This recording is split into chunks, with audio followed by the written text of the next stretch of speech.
Bonjour, je suis Franck Sorbier, couturier et maître d'art. Bienvenue à ma présentation, enfin à la présentation de la collection haute couture 2020-2021 que vous pourrez découvrir sur Silhouette et aussi sur Image. C'est le maître d'art et c'est lui qui inaugure aujourd'hui cette petite exposition qui va être en parallèle avec la présentation de nouveaux films également. Franck, c'était quoi le choix du lieu déjà? On peut commencer par ça, s'il vous plaît.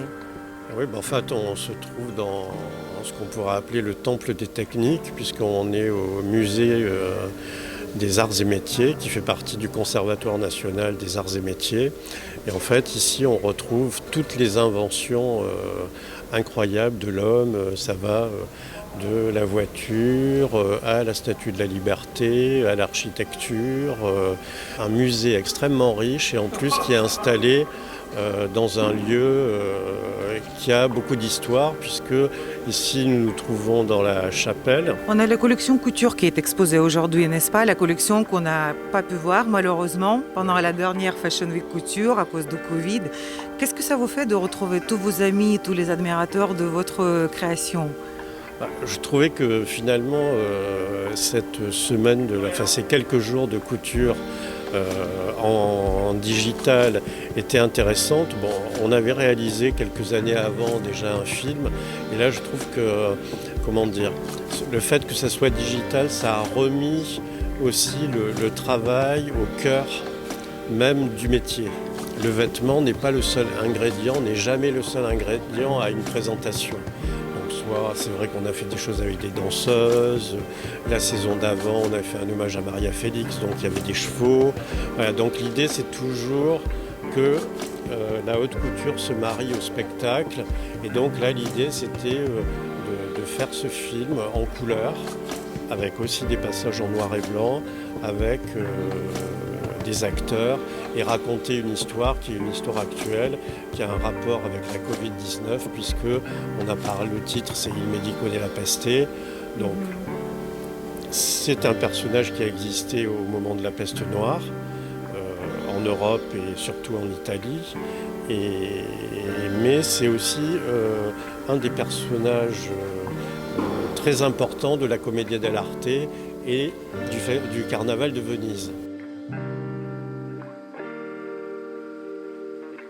Et donc l'idée, ça a été de redécouper ces grands châles et d'en faire soit des motifs, soit des vêtements, etc. Et de les marier avec de la dentelle. Donc on est aussi, par rapport au musée, dans l'évocation de l'époque victorienne et édouardienne. Et la reine Victoria, c'est vraiment l'époque de l'industrialisation de l'Angleterre. Voilà. Il y a la tenue qui va dans ma wishlist, elle est juste derrière nous. Si on peut s'avancer, moi je me vois bien dedans. C'est tellement chic. Est-ce qu'on peut le décrypter? Vous pouvez nous parler un peu des pièces qui sont là? En fait, l'idée c'était de faire une sorte de tenue d'Amazon, grand soir. Donc on a cette immense jupe en taffetas qui est typique de la couture, qui fait toujours de l'effet, avec un petit gilet d'homme taillé dans un pestelet, une chemise noire avec une lavalière.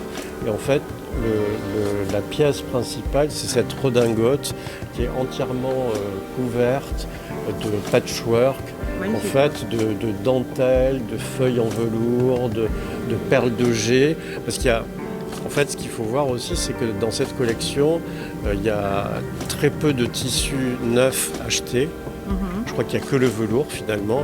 Tout le reste sont des tissus anciens. En fait, nous, avec Isabelle, on a construit plus ou moins une histoire sur l'idée donc, de la peste, et puis qui correspondait à la Covid-19. Moi, je trouve que c'est important que la haute couture aussi soit en corrélation avec l'actualité.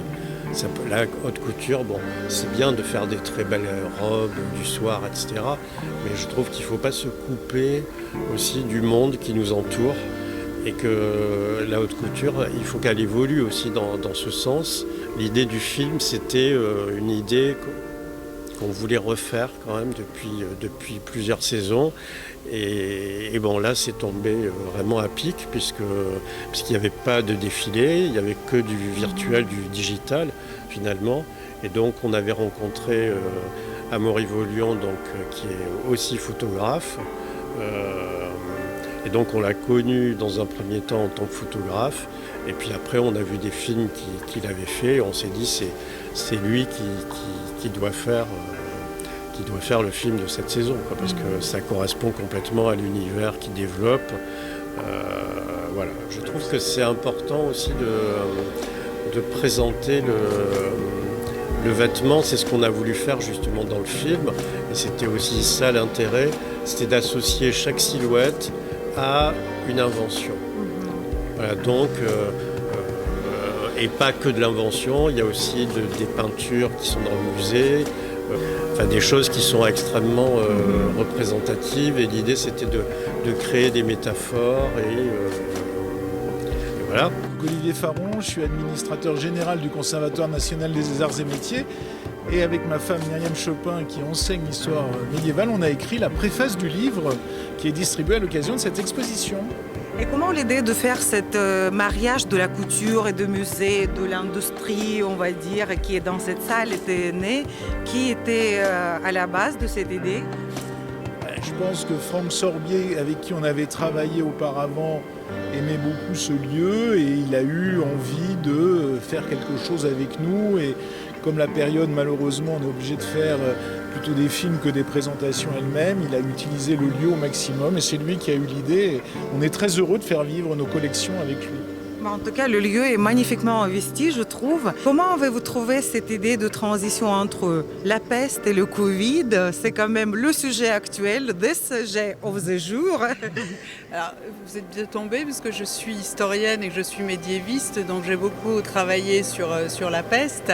Et c'est vrai que le lien, il est un peu, je dirais, évident. Hein, il y a un peu cette surprise on est tous surpris, tous absolument atterrés par ce qui se passe, et on peut imaginer qu'il y ait des comportements qui sont assez similaires et je trouve que le film d'ailleurs le fait bien, enfin montre cette sidération. Hein, le film le montre bien. Je crois que Franck Sorbier a bien saisi ça, à la fois la sidération et puis cette envie qui est aussi, on voit bien à la fin, hein, de se libérer de tout ça.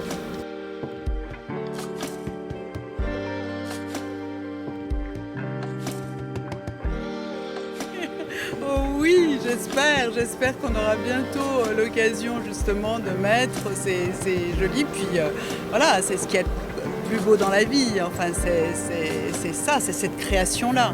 Hein, donc je pense qu'on aura bientôt l'occasion. Le geste créatif de Franck Sorbier, c'est unique, enfin, c'est absolument unique.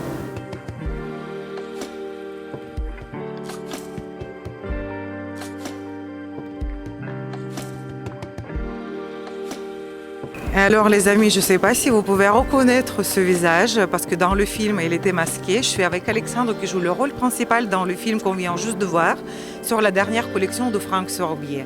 Est-ce que c'est la première fois que vous collaborez avec ce créateur?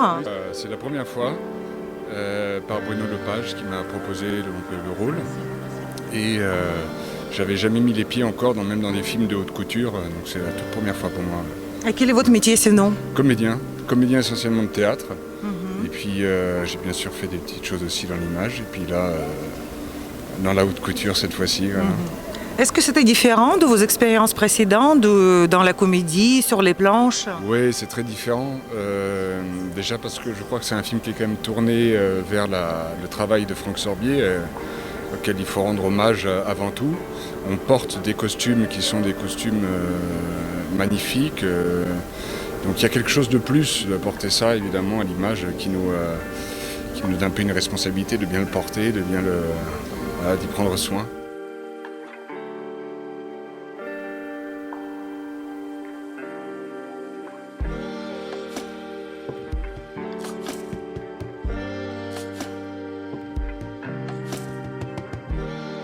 It was a real pleasure for me bringing you here with us, discovering this beautiful space and the new haute couture collection by Franck Sorbier. Stay tuned and follow our reports.